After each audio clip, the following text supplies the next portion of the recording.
Good morning, Year 4. It's me, Mr. Short. This is lesson 4 of reading skills this week. It's Thursday, and if you'd like to go ahead and put the short date and the vipers with the E circled, we're going to do some explaining today. So pause me now.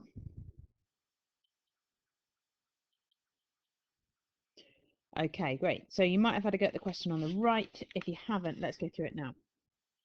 It says underline the root word in the following words. So you can just say them. So you need to do a bit of what we did yesterday, but you don't have to find the prefix or the suffix. You're just going to find that root word. So we've got cheer in this one, and it's cheerful. So we add this, kind of makes it the most cheery. Unhelpful. Well, this one has got both. It's got a prefix and a suffix. If you think about full, so we've got help, autopilot. We've got pilot, so auto goes in front of a few different words that we know. Autograph. I can't actually think of any more. Autopilot. There's two. Mistrust. So you've got trust, and that you don't trust. Supernatural. So here it isn't. It is two words joined together, but actually our word is natural, and it's supernatural.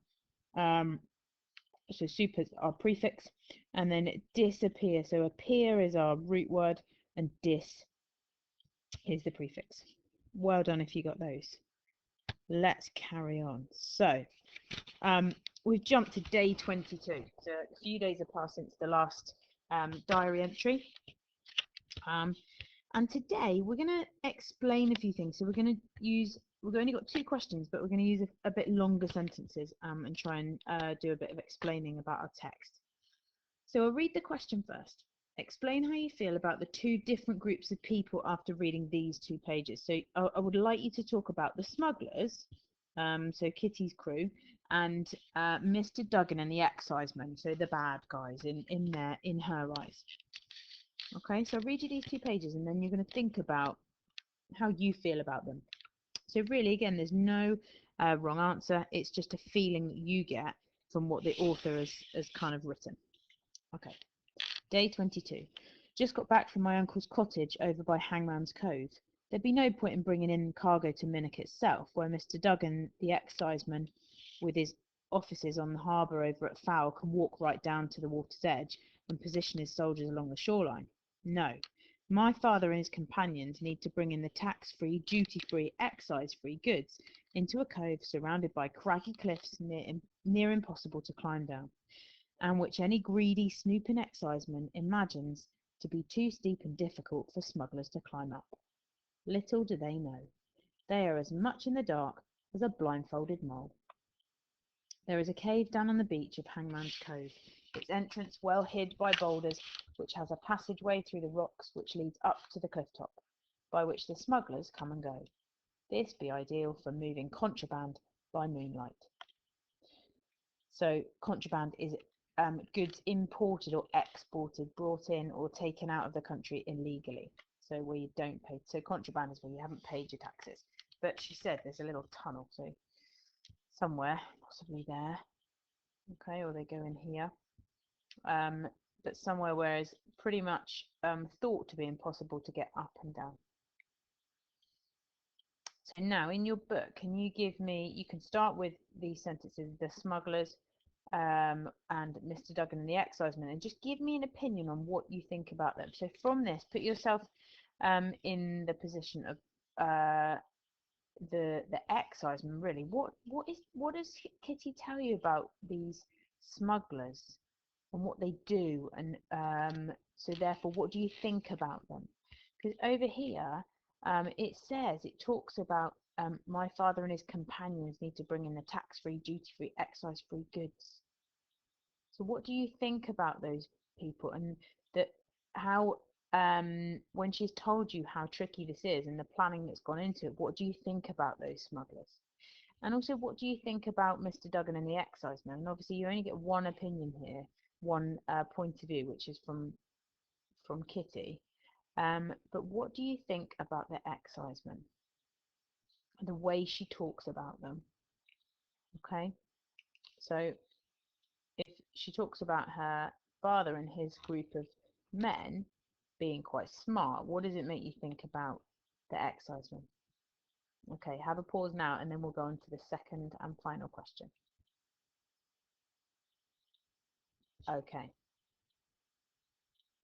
So, I'll read this page and then we'll go through the question. This is very different to Khorsand, where I hear there are 50 free trader boats taking regular trips to and from the continent, as bold as brass and as bright as day. So if you remember, free traders are those smugglers, the ones that don't pay the taxes. Okay. And it says Khorsand was the regular haunt of well-known smuggler Harry Carter. Customs services reckon that in 1804 alone, over 17,000 kegs of spirit, so alcohol, were landed there. That's an average of 46 kegs a day. That's an awful lot.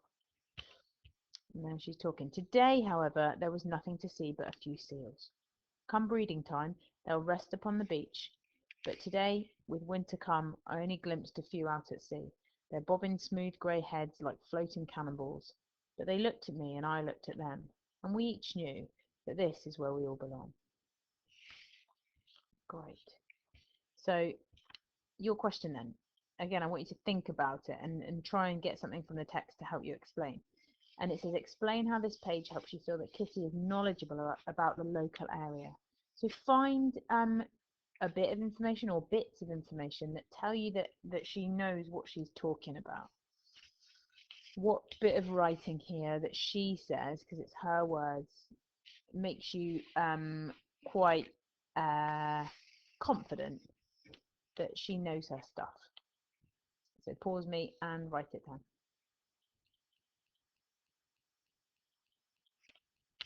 Perfect. And that's it, because there are no answers there. It's your opinions. If we have a look, and I did give you a couple of clues to this one, you might have said something like, because again, your opinion, you can pull stuff out of here that's saying that maybe they're quite clever, because they're bringing it into a cove that looks like it's impossible to climb down,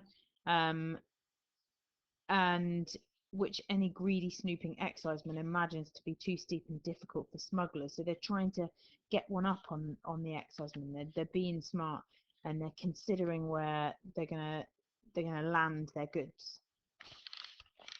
And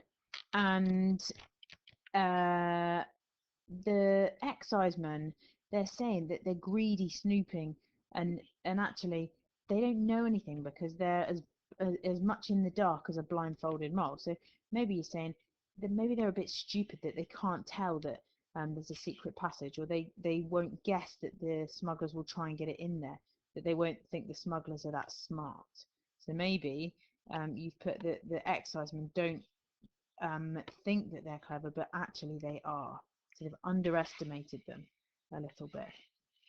So again, that was your opinion based on what you read. So it might be that you think that the smugglers are quite naughty and they're being quite sneaky, and that it's unfair to think that the excisemen will should expect them to be smuggling in this area because it is so dangerous and tricky. Okay. And the next page, how would you know that Kitty's quite knowledgeable?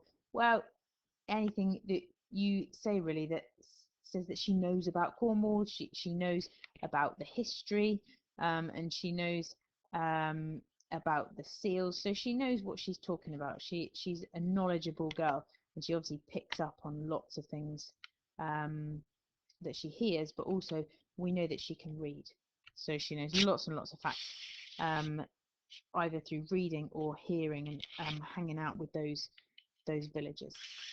Okay, and that is it.